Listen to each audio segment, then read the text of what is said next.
Hello millions of fans and welcome to another video of the Charisma Vacuum. Actually, this used to be the intro I had up until a few years ago before I decided to change the style of my channel and even the name of the channel.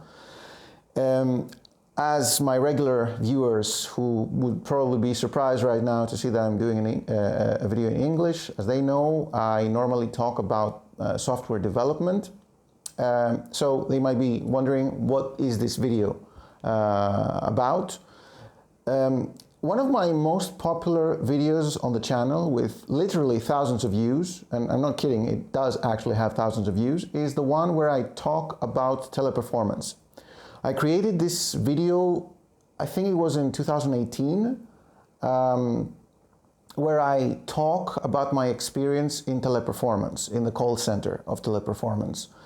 However, that video was in Greek, so I thought that there are probably a lot of people who are, well, not Greek, who might have been approached perhaps by a recruiter on LinkedIn or something like that, and they're considering moving to Greece, moving to Athens to work in teleperformance, but they are not sure if this is actually the correct move or not. So this is what I'm going to talk about here. Try to answer this question. Is it a good idea to move to Athens to work for teleperformance? Now, of course, a little disclaimer here. I worked in teleperformance between 2016 and 2018, so there's a pretty good chance that a lot of things might have changed since back then.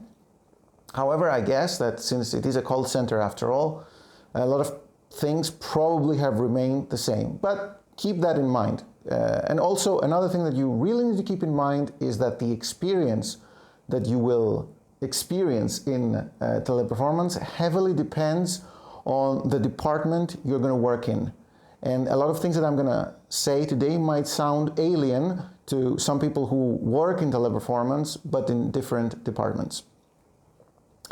So I would say there are probably three main reasons why someone might choose to or might consider moving to Greece to work for teleperformance. The first one being personal reasons. Maybe, for example, maybe you are in a relationship with someone in Greece, in Athens, so you want to move here in order to be together, to live together. In that case, I would say that if you can find something better, something let's say more related to your studies or your work or your past work experience, then go for that one instead. Of course, you might be skeptical about this in the sense that maybe you're thinking that, but I don't speak Greek. Will I be able to find a job in Greece if I cannot speak Greek? There are certain companies that would hire you, depending on your experience as well, and the sector we're talking about, that would hire you even if you could not speak Greek, because maybe they are multicultural companies. After all, teleperformance is such a case. Let's not forget, we're talking about a call center, so most likely this is going to be irrelevant to what you have studied, so keep that in mind. If you can find something that is more related to what you already know, go for that instead. The second reason would be probably financial reasons.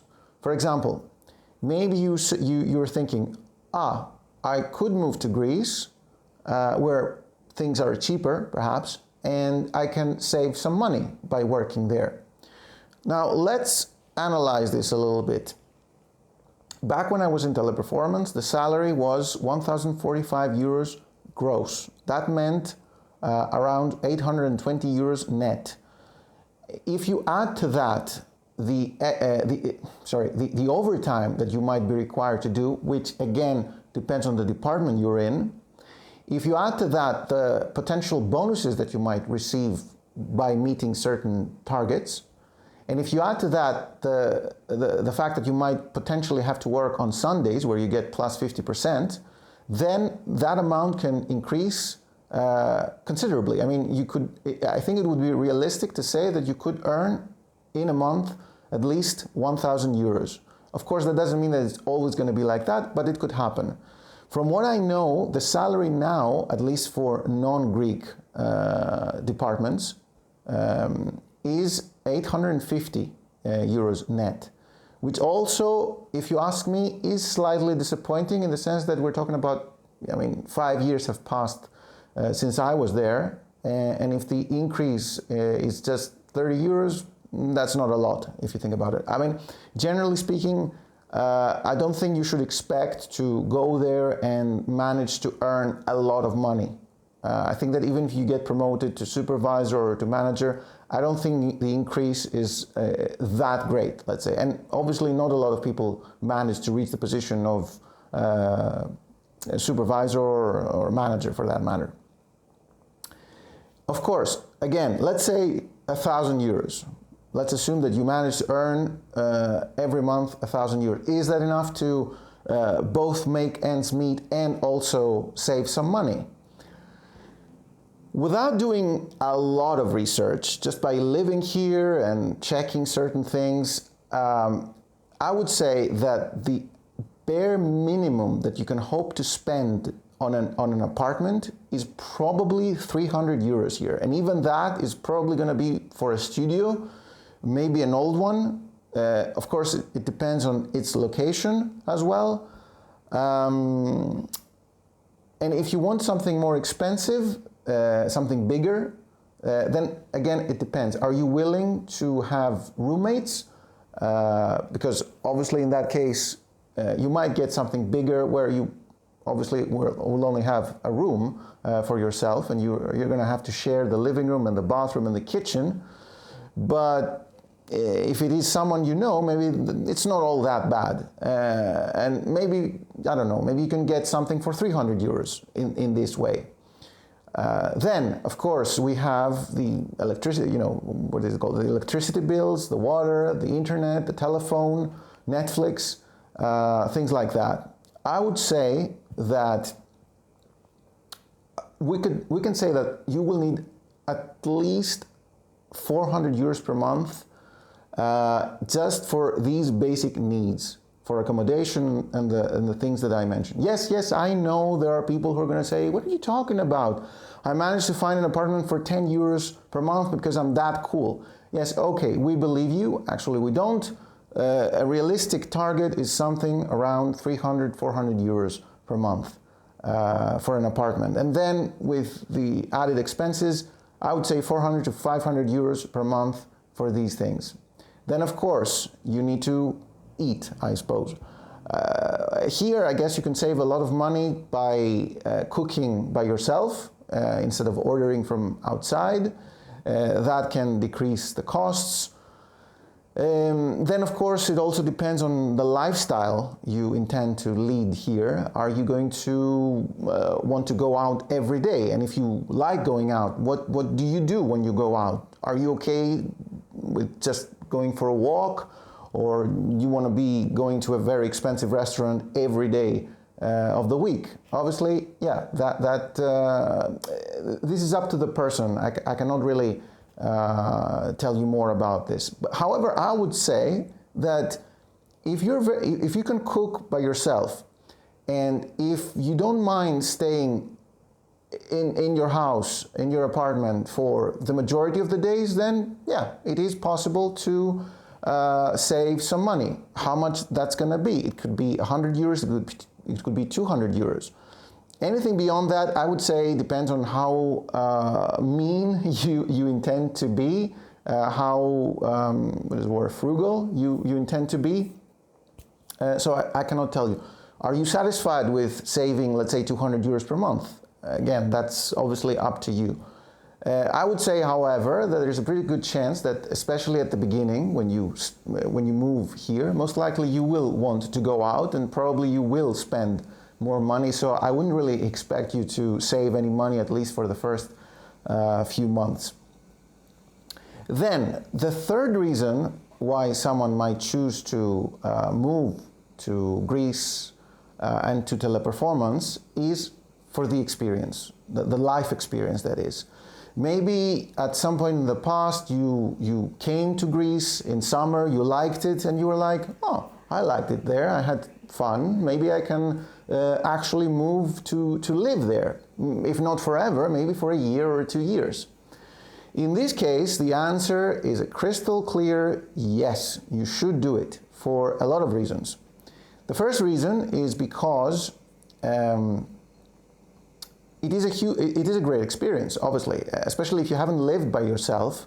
Moving to another country with a different culture and different lifestyle, most likely, than your country, is a huge experience. So just for that, you should do it. Also, and by the way, I still haven't talked about the actual job itself, but I will in a bit. But what I'm going to tell you for now is that you are going to learn things in the call center, because they're going to teach you certain things, how to handle customers, how to avoid difficult situations. Well, not always, but you will learn some tips and tricks. So, and probably these are going to remain with you for the rest of your life, and you can apply them to other parts of your life. So just for that, this is also helpful. And also, depending again on the department, the job itself can be quite tough. So this will really harden you. So even in that respect, I mean, I find myself a lot of times in my current job where maybe things are not that great sometimes, and I'm like, yeah, but you used to be in a call center. And by the way, this doesn't have to do with Teleperformance itself. Well, it has to do to a certain degree, but let's face it, working in a Teleperformance is, like, by definition, a tough job. And if you have done it for some time, then you appreciate other things that you do. Now, let's talk, however, a little bit about the job itself. And I will have to describe a little bit my experience in Teleperformance. Like I said before, it might be different from yours. I'm afraid I cannot, I think at least, I still cannot mention the department I was in, because the client, I can tell you that it's one of the biggest mobile phone, laptop, and other stuff manufacturers in the world. But they have an agreement with Teleperformance that whoever works there cannot mention the name of the company. So I will not. But I can tell you that it was one of the most difficult departments in Teleperformance. The reason being that, first of all, the workload was heavy. I remember that, especially when you go to the senior department, you would basically hang up on a call, and after 8 seconds you would get another call, so there was barely any time to breathe. Everything, of course, is timed. You need to be careful with your time. You cannot spend a lot of time on one single call, or someone will start asking you what's going on and can I help you. But yeah, what they mean is essentially get on with it. So that's another thing. Of course, the targets as well are very difficult because the targets were, the most important target for them, at least back then, was customer satisfaction, basically. After not every call, nobody really knows how that system works, but after some calls, a survey would go to the customer where they would do a review of your support. And basically, to make a long story short, it was like from 1 to 5. 4 and 5 meant that the customer was satisfied. The 3 meant that it was neutral. 1 and 2 meant that the customer was not satisfied, was dissatisfied. So essentially 1, 2, and 3 were considered bad reviews. And you had to have 90% of good reviews in order to be on target. Remember the bonuses I mentioned earlier? You need to be 90%, to have 90% of positive reviews.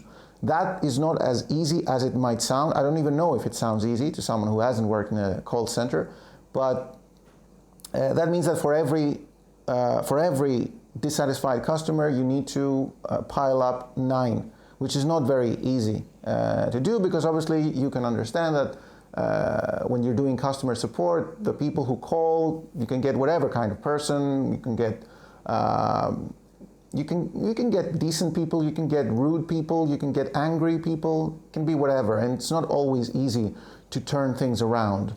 And the problem for me, especially being a more technical person, was that while I could help in the majority of the cases people who had technical issues with their devices, when it came to other complaints such as, I'm going to keep it simple here, for example, I dropped my phone, the screen broke, I don't want to pay for the repair. And you had to explain to the customer that the warranty does not cover the repair of a broken screen because it's considered physical damage. How can you manage to keep the person satisfied while at the same time telling them that they have to pay for the repair when it's clear they don't want to pay? There were some things that you can do, like show empathy and things like that, but at the end of the day, you had to depend on what side of the bed, the customer would wake up in or whatever. And sometimes people, including myself, would get a negative review for the most ridiculous of reasons. I mean, I remember once I got a negative, well, actually it was neutral, but that still counted as a negative review because the customer wrote that I did not like the music that was on while I was waiting to get to the agent. So, and you might be thinking now, but doesn't that mean that this should be like erased because it doesn't have to do with you? I'm afraid not. And at least back then they would always pretty much blame it on you. I mean, your supervisor would always blame it on you and say, you could have done this, you could have asked for that, etc., etc. So don't really count on that. I could go on for much longer, but like I said, the experience heavily relies on the department you're in. For example, I would get around 20 to 30 calls per day when I was there. But I've heard of cases in other departments where they would get literally 1 call per day. They would complain about the fact that they didn't have anything to do during the whole day. And of course, if you are not in a telephone department, if you are in a chat department or email department, obviously you can understand that again, the experience is completely different than having to speak to the customer, well, not face to face, but you know, like vocally. And especially if you are going to be something else to keep in mind, if you're going to be in an English speaking department, you're going to be doing support for, let's say, the United Kingdom, as I was, be prepared to have to deal with varying accents. The sound quality is not always that great, so it's not always easy to understand what the customer is saying. So unless you really are fluent in English, I wouldn't really recommend it. Of course, there's a pretty good chance, especially if you come from a country, the language of which is not that common. They will really want you to work in your languages department. Anyway, I have already made the video quite long. However, in this, like I said at the beginning of reason 3, even after all the things that I have said, I would still go for it. I think it's a huge experience. You're not going to regret it. I'm not saying that you're going to have fun working there, but you're going to have fun outside of it. And that's the last thing I'm going to say. A lot of people who go to Teleperformance for this very reason they go for this very reason because they want to have fun of whatever kind, if you understand my meaning. So you will experience a lot of new things. You will meet like-minded people. So you will have stories to tell, most likely. Just don't expect it to be something that you're going to be doing it for the rest of your life. Most people, especially from abroad, they come, they see, they conquer, and they leave. There are very few people, I think, that are non-Greek who actually remain here to work in Teleperformance for a lot of years. There are certain people, but not the majority of the people who stay for a lot of years are Greeks. And even they are, I would say, a rarity. Most people, they just pass through. They do it until they find something else, something more related to their studies. Anyway, I hope I covered most of the questions that someone might have. If you have more questions, feel free to ask in the comments. I'll do my best to answer, and of course, you might even get answers from other people who have worked in Teleperformance or who are still working in Teleperformance. Thank you for watching, and I'm not sure I will see you again, in the sense that from now on most likely I will go back to my regular videos about programming and probably in Greek. So thank you for watching and take care. Bye.